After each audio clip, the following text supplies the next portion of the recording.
cleaning out the horse trailer, I know we're all guilty of not taking care of it. And saying that your husband or your wife's going to do the cleaning, it doesn't count as a way to do it. So don't even call up with that answer, because we're not going to go there. So that was our idea this week of the greatest present, labor-saving, cleanliness idea that we could do for the horseman that has everything. And this will make them smile. It'll make them happy. And the first time they get back from a road trip, I guarantee you they'll be thanking you for your thoughtfulness. And if you can't afford to do the spray yourself, just share the idea with them. It'll still make them happy, and it'll still do the job once they get it done. I mean, this is something that I wouldn't own a trailer without doing this anymore. I mean, I'd rather go without a spare tire than risk that, because this just saves your back, your time, makes the end of the trip not a drudgery and a dreaded event. It's just a super thing. So that's what we came up with. If you've got an idea for the horseman that has everything, give us a call here tonight, 931-223-8888. We'll share it with our listeners on the air today.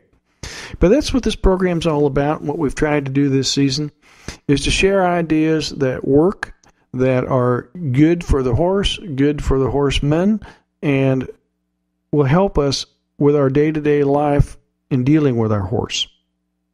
And we've talked a lot about trailering in the past and about loading and things of this nature, but this is one thing that in terms of maintenance, in terms of ease of ownership, ease of cleaning, something that most people have never seen or heard of, and I love to share the idea.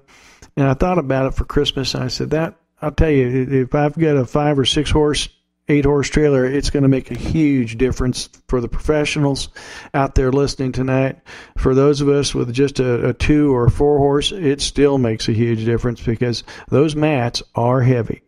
And so here's a way of keeping the padding for the horse and the mat in there, and saving the wear and tear on the mat, saving the wear and tear on you. Like I say, it's a great idea. Short of that, I guess you could put some lights in a wreath on your trailer, but this is the best Christmas present I think you could share. So we're always looking for good ideas. If you've got an idea like that, give us a call, or better yet, explain it in the email, and we'll share it with folks on the show here. Again, we want to be a resource to the horse community out there, and so that's part of the giving, and it's kind of in keeping with our Christmas spirit here tonight. One of the things that we also wanted to look at this week was, what can we do as a horseman to kind of extend that Christmas spirit in the equine world? And I'll tell you right now, a couple things you might want to do is take a look in your local community, and if you've got a horse rescue, if you've got some folks that you know are actively involved at rescuing horses and things of this nature, it doesn't take much to help out with these folks.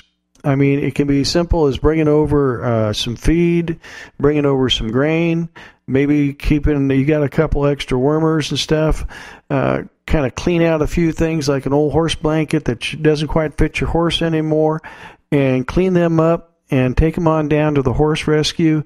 Those folks do a great service. Most of them are doing it literally out of the goodness of their heart. They're not making a nickel at it. And little things like that have been sitting around the back of the tack locker, things that have been sitting around the back of the barn that they can use in their efforts will be greatly appreciated.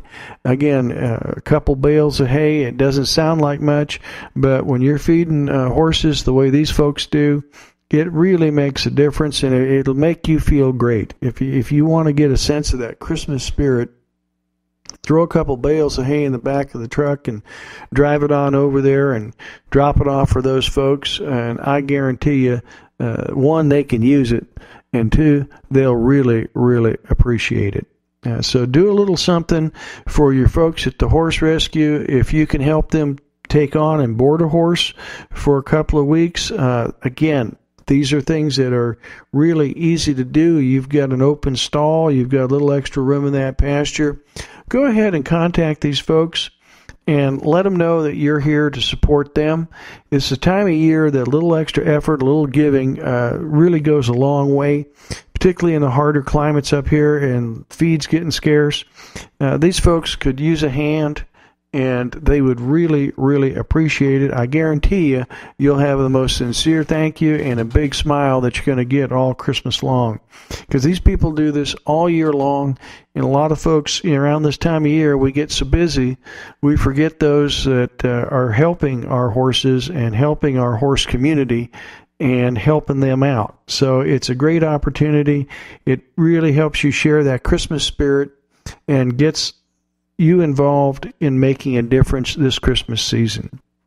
Again, if you've got some more ideas to share with us how to expand that Christmas season and those Christmas feelings here during this holiday season, give us a call here at the show. That's area code 931-223-8888, and we'll make that part of the show tonight. Now, like I say, we're talking about Christmas, about giving, about helping out, giving back to our communities a little bit. And again, the horse community is 365 days a year. It's not something that just runs on Monday to Friday. It's not something that just runs in the summer months. So contact your local folks doing the horse rescue and give them a hand. Wish them a very Merry Christmas, and you'll have a great Christmas spirit. This is Kent Greeno, the Radio Horseman. We're going to take a quick break here and hear from our sponsors.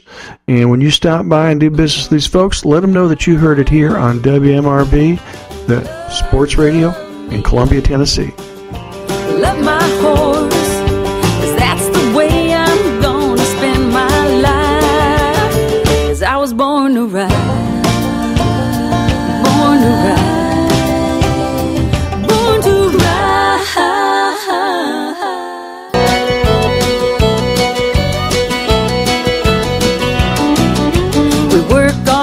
So that we can eat and own a little piece of God's ground. Pushing papers and pens, red tape never ends. The stress can turn a smile into a frown. And welcome back to the Radio Horseman. Radio that matters to you and your horse. In our first segment today, we talked about the upcoming Christmas season, had some additional ideas for the gift for the horseman that has everything, and made a pitch to talk to your local horse rescue and go down there and give them a hand this holiday season. It really, like I say, would make a huge difference. And then we get to the issue, well, what could I really do myself in terms of reaching out to the community or those in need during this holiday era? Because I'll tell you, if times are tough during Christmas, it's tough, particularly on the kids. And we all know we've got folks in our community that they've lost their jobs, that they really don't have a lot of money for Christmas, and they're kind of at a loss what to do. And came up with an idea. We all go to church on Sundays, and there's families there that probably could use some help, but they could use a little cheering up too, particularly the kids. And I'll tell you an idea that we've done. A lot of folks would come out to the farm, and they'd have a youngster that they'd like to get started riding. And they want to know what age, and they think they should be taking lessons at 5, 6 years old, something like this. And as I tell them, it's a very difficult thing to pin down and to give an arbitrary number, because the kids mature at different ages. And what I always recommend is to just go ahead and give us a holler, make sure